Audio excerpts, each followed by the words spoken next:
Okay, so yun mga idol, sa video na to ay ikukumpara natin yung forex trading doon sa binary option, pocket option. Ang tawag kasi sa mga IQ option, expert option, pocket option ay binary option ang tawag doon. Dito naman sa XM trading, ito po ay investment, no? Mga ganitong platform, okay? So XM trading, isa pong ang unahin natin yung XM trading. No? XM trading ang pinaka-best na pwede nyo paglagyan ng malalaking budget. Alam niyo bakit mga idol? Ang XM trading or forex trading, ang forex po kasi nakakonect niya sa XM trading. Ang XM trading o forex trading, yan po yung pinaka legit na platform na pwede nyo paglagyan ng malaking budget. Milyon yan, 100,000 kasi po kilala na po ang XM trading. Matagal na pong panahon. Para maniwala kayo, pakita ko muna sa inyo. Si Manny Pacquiao. Let's go. A partnership with XM, a leading online trading company trusted by over 10 million traders globally. Okay, so yun, magbabalik tayo dito sa XM trading, no? Mamaya na tayo dito sa binary option, sa pocket option, na ikukumpara natin kung ano ba pinagkaiba, baka gusto yung itanong, eh. Hindi ko ito nakikita sa ibang vlogger, mga idol, no? Okay, so dito, XM trading, meron sila dito muna sa XM trading, meron silang, yan, so yung account mo, lagyan mo dyan. So, meron silang demo account na pwede mong pag-testingan, okay, na i-trade sa XM trading. Meron silang 14,000 na ibibigay sa iyo para doon sa demo account mo. Okay, na para mag-testing ka. Ngayon, ipapakita ko sa inyo kung ano yung trading platform nila. So, ito yung itsura ng ano. Ang gagawin kasi ni XM trading, magbibigay sila ng install papuntang PC mo o laptop mo para magkaroon ka ng ganito para sa malaking business mo. Kung napanood nyo na ba yun sa TV5, sikat na to at marami ng milyon na kinita sa pag-trade lang dito. Okay, na-treat niya buong pamilya niya. Okay, so ito, na-treat niya sa abroad, napasyal niya, okay? So ito yung platform ng pag mag-trade ka na sa XM trading, ito yung mismo yung itsura. Okay, so may kita niyo ito yung currency, yung USD, USD, GPY, and GB, USD. Okay, USD, DCF. Ay, ako na bagitin lahat, nakakabulol. Okay, so dito makikita natin yung pips, no? Ito yung pinagkaiba doon sa pocket option. Okay, kung makikita nyo, punta to sa pocket option, ha? Kung makikita nyo naman sa pocket option, ito naman yung kanila. Yung pocket option kasi direct yan. Ito kasi binary option ang tawag dito. Direct yung nasa account na nila, nasa platform na nila, yung ganitong trading. Okay? Kumain natin tapikin yung about kung paano mag-trade dito, ha? Okay? So dito, nagbibigay sila dito sa XM trading ng copy trader. So pwede mo itong dito pa lang sa copy trader, pwede ka nang kumita ng mga idol. Okay, so dito titingnan mo lang yung mga magagaling na copy trader. Kung ayaw mo mag-trade, yung tinatamad ka tapos meron kang budget. Kung ayaw mong gumamit naman ito, alam ba, ayaw mong gumamit ng kanilang system para naguguluhan ka mag-trade nito, ay meron namang option na gusto mong kumita kahit natutulog ka. Dito ka sa copy trading para sa iyo. Kung ayaw mong tinatamad ka mag-trade dito sa MT5 install nila. Okay? So dito, titingnan mo dito kung ano yung gusto mo i-copy. Halimbawa, nagustuhan mo yung trick ni WTI All Trade o nagustuhan mo yung trade ni Xerox o Max. Ito kasi talaga to, mga big time na talaga to. Talaga nag-share sa kanila ng mga invest nila. Kita nyo sa gilid dito, meron silang investment dito na invested na na $1,038 ganun. So, pwede mo i-copy kung nagustuhan mo yung strategy nito. Click mo lang copy. So, yan. Bakit? Okay, so ayaw iba. Check natin iba. Bakit ayaw? Okay, so kailangan natin kontakin yung ito. Medyo hindi ako makano kasi wala siguro tayong balance, no? So mga capital lang tayo kapag may balance tayo, mga idol. Okay? So yun dito pwede kayo mag-trade dito, mga idol, no? So pwede kayo mag-trade, mag-copy trading kapag ayaw nyo mag-trade sa MT5, ano? So yan, kita nyo dito. Marami dito pwede nyo pagpilian. Forex, pwede rin. So hindi pa tayo makano kasi nga wala pa siguro tayong balance, no? Pero yan, i-share ko lang sa inyo. Ito yung pwede nyo pagpilian. Investment, crypto, algorithm. Yan, dito lang sa best performance, dito ka. Dito sa best performance, gulo na tayo. So hindi tayo mga dati nasili ko yan, eh. Ngayon hindi natin kasi wala tayong balance siguro. Yan, so dito, best performance. Yan. So, pili ka dito na magagaling mag-trade. Pwede mo i-copy yan lahat ng gusto mong i-trade yan. Okay? So, para hindi ka na gumamit ng kanilang platform na MT5, no? Okay, so sa mga marunong dyan, ay gets na lang. Pero sa mga beginners, ang MT5, ang ibig sabihin ng MT5 na to, isa tong binibigyan nilang para install sa PC mo na itong lalabas para mag-trade ka. Nakakonekta ito, yung pakita nga natin. Okay? Hindi pa naman palit ito. Ito, nakakonekta ito dito sa account mo. Ilalagay mo rin dito sa MT5 na binigyan nila para install sa PC mo, yung account mo dito mismo sa exchange trading na to. Okay? Para doon makakunik at maka-trade ka na. Okay? So dito, portfolio kapag meron ka ng halimbawa, portfolio, kung meron ka ng nag-trade ka, magaling ka mag-trade, ilalagay mo dito para i-copy ng ibang trader yung yung pinaka trades mo rin. Gusto mo portfolio, gusto mo i-share yung yung trade mo dito sa exchange trading na gusto rin i-copy ng iba para mapunta sa portfolio, pwede mo i-post at para mas ma-copy ng ibang trader. Halimbawa, yung tricks mo gusto mo i-copy, kikita ka sa akin habang ako ay nag-trade. Kasi copy ko yung strategy mo dito sa portfolio mo.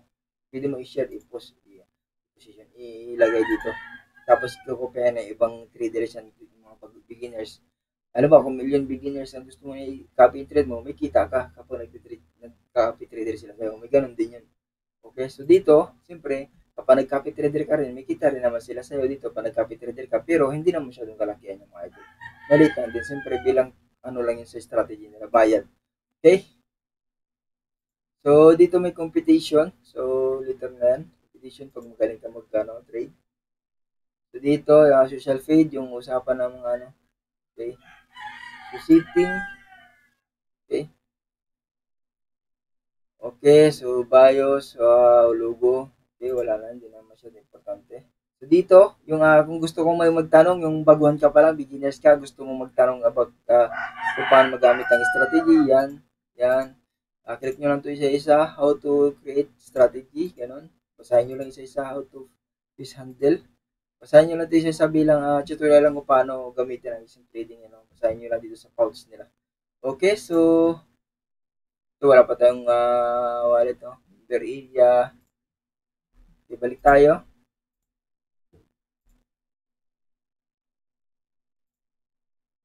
Okay. Dito.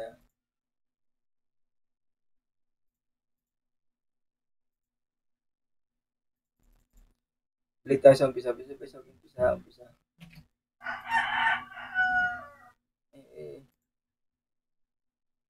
Okay, so bumalik na tayo dito mga idol, no?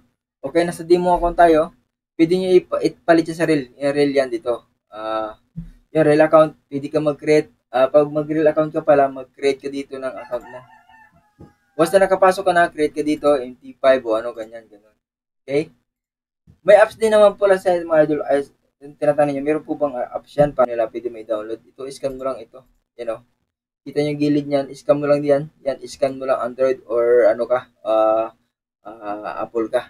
Okay? So makukuha mo na 'yung app niyan. Okay, so dito makikita mo talaga sa ito sa sa loob ng isang trading ay lang yan lang kung instrument, education, live, and ganun platform. Yan lang makikita mo diyan. Ito tutorial, mga ganyan, yan tools. Yan. The rest hindi bahala ka na explore kung gusto mo explore. Basta yan. Filipino Advanced Room, mga ganyan. So, meron silang live dito na pwede mong panoorin kapag medyo na baguhan ka pa, wala ka pang alam. Okay? So, live education. Ito na, isang live education ito. So, abang ka lang kung anong araw sila open. Katulad dito today, 2 p.m. Mag-open sila para meron kang knowledge kung paano nga ba mo talaga mag-trade dito sa isang trading, sa forex trading. Okay? So, yun. Basta, sa app, pwede ka mag-trade, pero gamitin mo ito. Scan mo na lang ito. Yan. Sa gilid yung itong kiniklik natin na code, no? Yan, dito. Dito mo scan. Pero, dyan ka muna sa natin. Oh. Okay, nga pala, no? Kung gusto mo pala mag-join dito sa XM trading, Punta nyo na sa baba ng video, punta nyo lang, makikita nyo na yung ano natin dyan, yung invitation natin dyan. Okay, tapos register ka muna, tapos siyempre scan mo to kung gusto mo mag-up if gusto mong mag-trade na. Okay? So, kung kailangan mo mas maraming aral, at yun nga, kung maraming manood dito sa YouTube natin, continue pa natin pag-vlog nito. Okay? So, yun. And dito, pagdako na pa tayo sa binary option. Ano bang binary option, mga idol? Okay, binary option. Okay, ito yung tinatawag na, okay. So, ang pinagkaiba pala nito, okay, ang pinagkaiba pala nito, mga idol, ng binary option, ay nandyan na mismo sa platform nila. Okay, so IQ option mo yan, market option mo yan, nandyan na mismo sa platform nila. At dito may EI sila, ganon sale, ganon din yung buy at sa sale, dito rin. Okay. Ang ayaw ko lang dito sa binary option, mga idol, sa ganitong platform. Kapag nag-buy ka dito, try natin i-demo natin. Okay?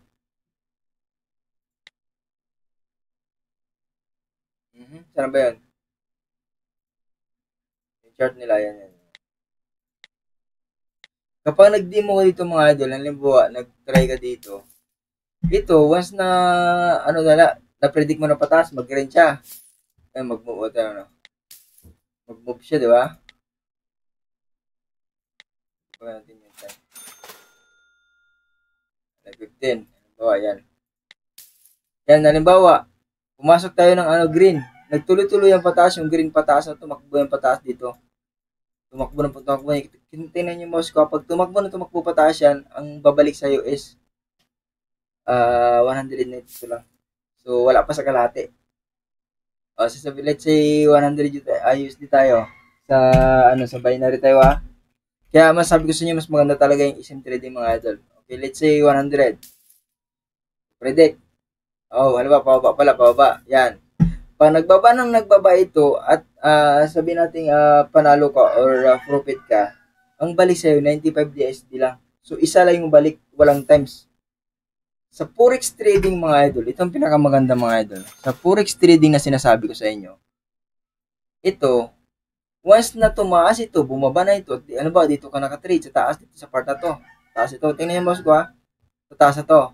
Nagbaba ito, yung balance mo, dumadagdag, tuloy-tuloy yun, add yun kada segundo, bawat baba nun. Yun ang maganda dito sa Forex trading, kasi doon sa mga binary option. Okay? Sa binary option kasi, siyempre yung parang scatter, ganun. Pero dito sa XM trading, business talaga to, mga idol. Business talaga to. Kung gusto mong fokusan, mas maganda to sa XM trading, mga forex trading. Mas maganda to. Alam mo bakit?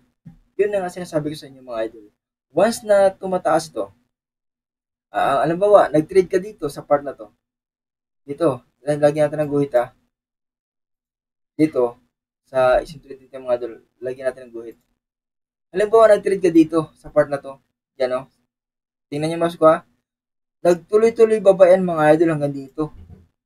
Ay, dito sa taas. Nagtuloy-tuloy baba yan hanggang dito. Okay? Tapos, dito, sabihin lang siya, naglagay ka dito ng naglagay ka ng 100 USD dito. Pwede kang kumita dito ng ng 1,000 USD, mga idol. Dito, sa baba nito. Yun yung maganda, dito sa XM trading. Okay?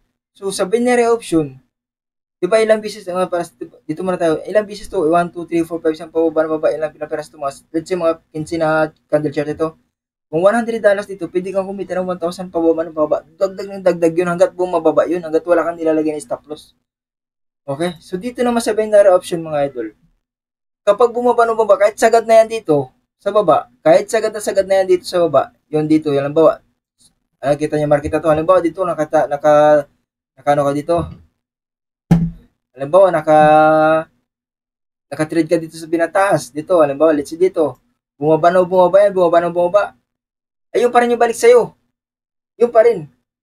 Kung $100 nilagyan mo dito sa taas, ang balik sa'yo, $95 pa rin kasi kahit anong takbo yan, hindi yan tumutubo. Dito sa Forex trading, mga idol, ang maganda dito, pag nag-join kayo dito, pag talaga pinukusan nyo ito, mga idol, kung budget yung malalaki lang, dito nyo ilagay. Okay? So dito, pag sa taas kayo banda, bumaba yung chart, tumubo kayo mga idol, tuloy-tuloy ang tubo nun, walang tigil. Yung $100 mo, tuloy-tuloy ang dagdag. Pero, ang disadvantage ng mga idol, pag hindi naman yun bumaba, dumiretso pataas, ubusin ka rin nun.